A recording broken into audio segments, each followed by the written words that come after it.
So mayong hapon mga kahantol, no. Oras natin ngayon mga kahantol ay alas 4:30, no. Meron lang akong napanood mga kahantol, no, kay Boy Cubos, no. Isa ko isang batikang electrician, no. Galing siya ng ibang bansa. So umuwi sa Manila. So hindi ko na napanood mga kahantol ang lahat ng kanyang mga video, no. So may napanood na ako sa kanyang mga kahantol. Bigyan ko lang ng reaction, no. So nag-apply daw siya mga kahantol sa kanyang video, no. Nag-apply daw siya. So tinawagan siya ng HR. So ang kwento mga kahantol, no, ay nanapan siya ng in situ, no. Yung mga kahantol, no. So may diploma naman siya mga kahantol, no.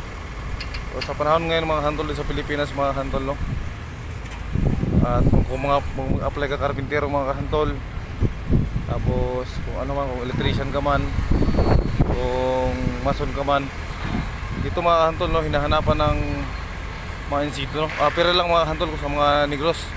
Katulad ito mga kahantol, no, nasa Negros ako mga kahantol.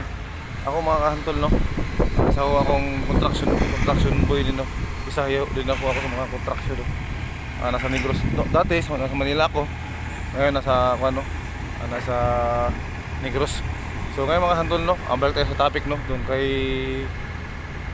boss Boy Cubos, no. Shout out sa imo yan dol, nandiyan siya. Nandiyan siya sa taas, no. So hindi lang ako marunong gaano mag-edit, no. Bago pa lang ako, nagsisimula pa lang. So yun mga kahantol, no, balik tayo sa kanyang topic, no. Nag-apply daw siya. Tinawagan siya ng HR, tapos hinanapan siya ng in situ, no. So dito sa panahon natin mga kahantol, no, in situ ang hinahanapan nila. So yun lang mga kahantol, no. Paano mga kahantol kung ang experience mo mga kahantol sa trabaho mong ginagampanan 3 years or 5 years, tapos wala kang in situ. So trade test mga kahantol, no. So trade test nila, pero ngayon mga kahantol, no, in situ talaga ang kanilang hinahanap. So yun lang pinagkakaiba mga kahantol, no, sa ibang bansa. Ako mga kahantol, no, hindi ko pa nasubukan lumabas ng ibang bansa, no. So sa ayon lang sa akin napanood sa kay Boy Cubos, no, hahanapan daw siya ng